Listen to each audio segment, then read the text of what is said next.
and welcome to another video. Today we are going to unlock Joey's alternative style. What do we need to do? It's pretty simple. We need to hit stage 4 in DM World and unlock Joey, but when you hit stage 4 you already have Joey, so that's fine, and then Joey wins 5 duels.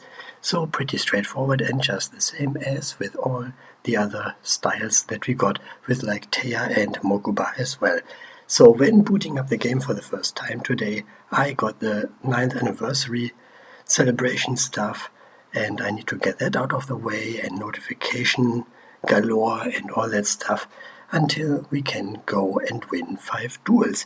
So these are 5 duels against standard opponents that are in the world, and I decided to record those, and even though 2 of them are against the same deck, being Moki, I said screw it, we just record all of them. However, this would be like 16 or 17 minutes long, so I decided to speed up every single one of the duels to make it 2 times speed.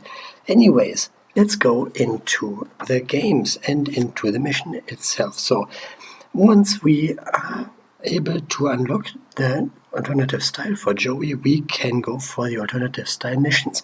Those are pretty much the usual stuff that we have seen before, like Joey playing 10, 20, 30, 40, 50, 60, 70, 80, 90 and 100 duels, Joey winning 10, 20, 30 and 40 duels, Joey beating Yummy Merrick, Joey summoning Red Eyes Black Dragon 10 times in total. We inflict a total of 100,000 battle damage with Joey, and we summon warriors 30 times. Joey defeats anyone with Red Eyes Black Dragon, so it gets them to 0 with Red Eyes Black Dragon's battle damage. We get a comeback victory, we play 10 ranked duels with him, and he fusion summons level 8 or higher monsters 10 times in total, and also summons 4 level 7 or higher dragon monsters in a single duel. Those are the alternative style missions. Anyways, with that said, I would like to talk about some other stuff here. And that stuff is, of course, video ideas that I have for this year, at least some of the ideas.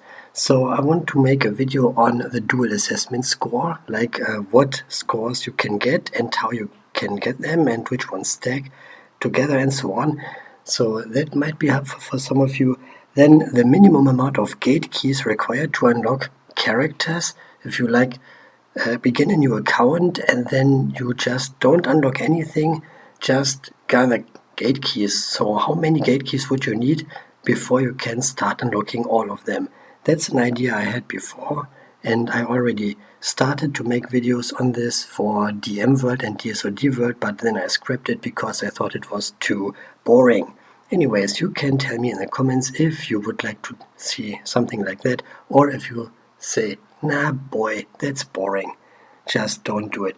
Also, I want to show up my experience chart that declares the experience that any character can get to reach a certain level and the max amount of experience points they can have then, and so on, just like an experience bar in Pokemon games. And a new player help video guide. There are a lot of guides for those who want to go competitive, like Duel Links Entertainment, for example, or Team 6K has a few videos on that. And even I made some guide stuff before, but that is kind of outdated now because nowadays I don't go into the Rampage of the Forest box anymore, but do some other stuff. So that would be interesting for me at least, but maybe not for you so much. Like resource management in general, like using card tickets, which card tickets to use or on which cards to use them, and more. Then the order of staging up worlds and unlocking characters. For example, I want to get to Arc 5 World Stage 6 first before I buy the structure deck Stardust Nexus, because Stardust Nexus has a few synchro monsters in them, and synchro monsters are needed to be collected if I want to get Yugo, for example, in Arc 5 World. So when I wait with that stuff before I have, or until I have a Yugo and the others available to me, I can then clear those collecting missions. Same with fusion monsters and XYZ monsters and some other stuff. And yeah, I think that are some ideas that I have here. All of that I was just talking about, of course, would be part of my series, The Eye of Truth, which is my update series on the channel.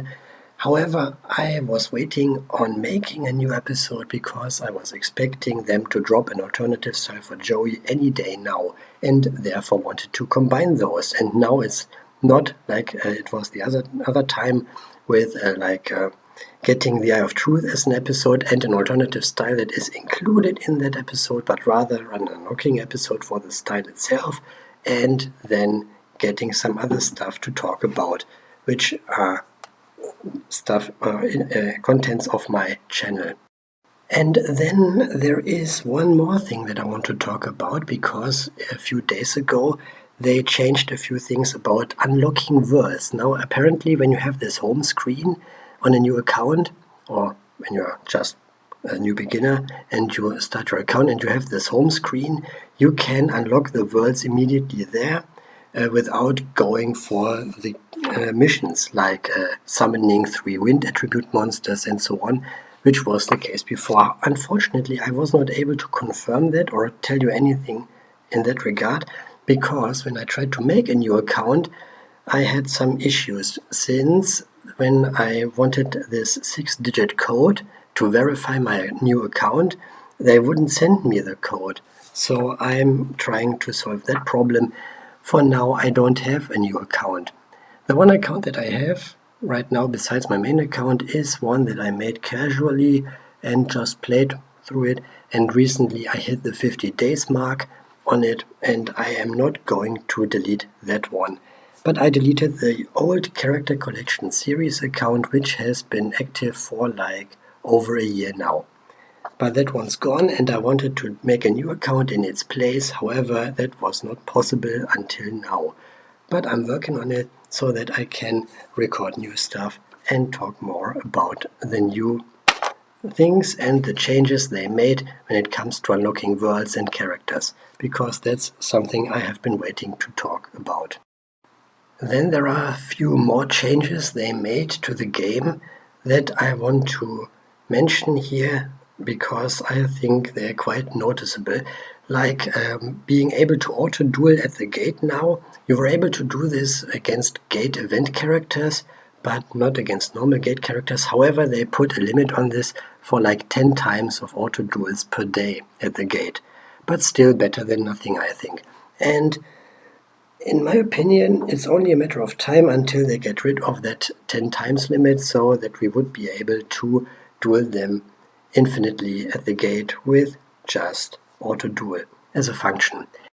And then another change is that the card traders changing inventory has changed a little bit, like a few cards shifted over to the regular inventory, which is good, and also that the respawn rate has decreased. Like before it was like 8 hours. You went into the card trader stuff and then had 8 hours, and then they refreshed in the changing inventory, but now it's dropped to 2 hours, which is way better in my opinion.